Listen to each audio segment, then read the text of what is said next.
So Trey Lance, he's in Dallas. He's at TCU.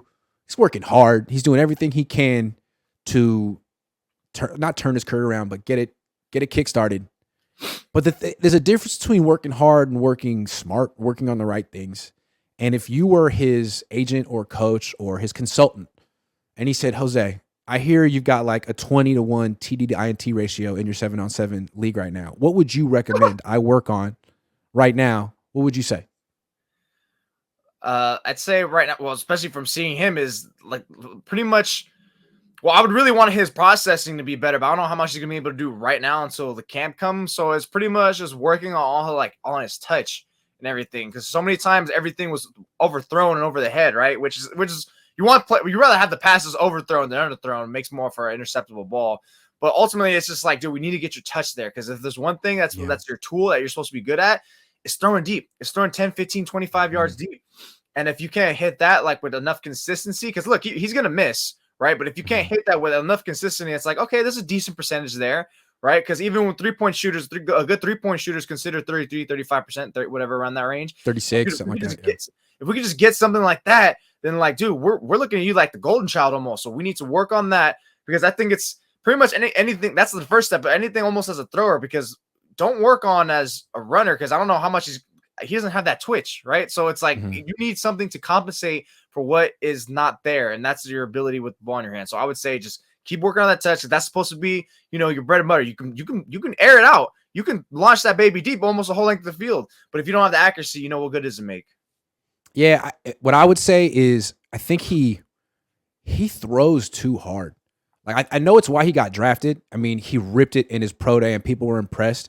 But to me, like, he's a big, strong kid, 6'4", 230 with a cannon. But it's all arm. He doesn't really use his legs. In fact, I think his legs are kind of in the way a lot of the time. And if he could just learn to let his legs do the work, his arm, he wouldn't get arm fatigue. His arm, he would be so much better. He could throw just as hard without trying as hard.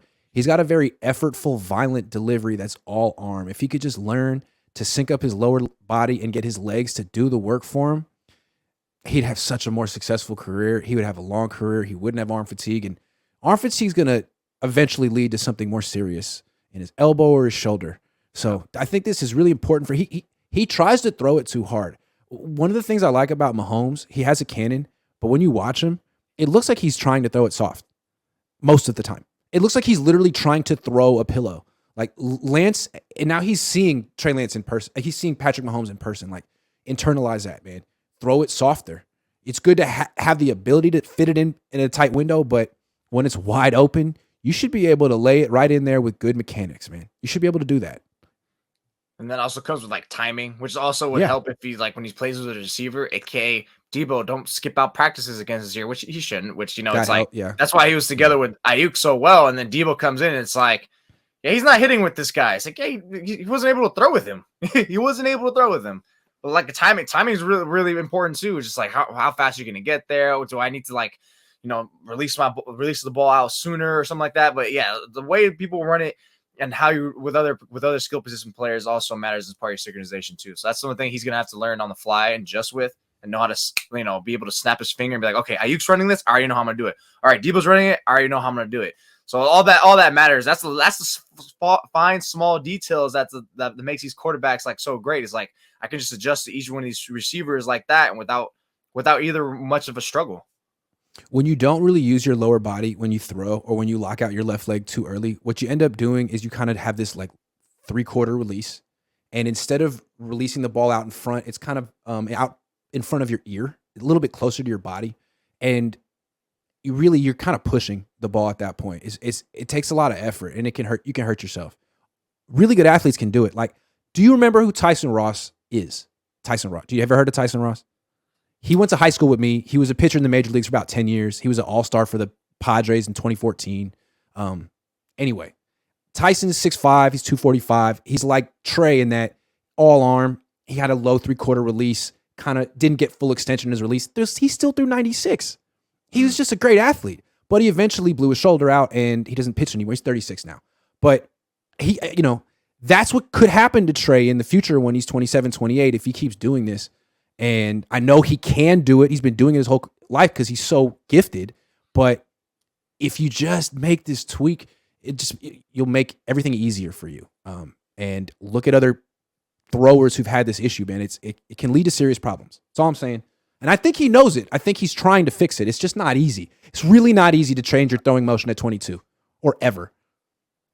That's why you got to really focus on that. And again, that's why it goes back to like the first topic. It's like, dude, if you guys had just worked on him legitimately in practice his first year, instead of having him go scout team, because you're doing scout team, you're not working on your technique. You're not working on yourself at all.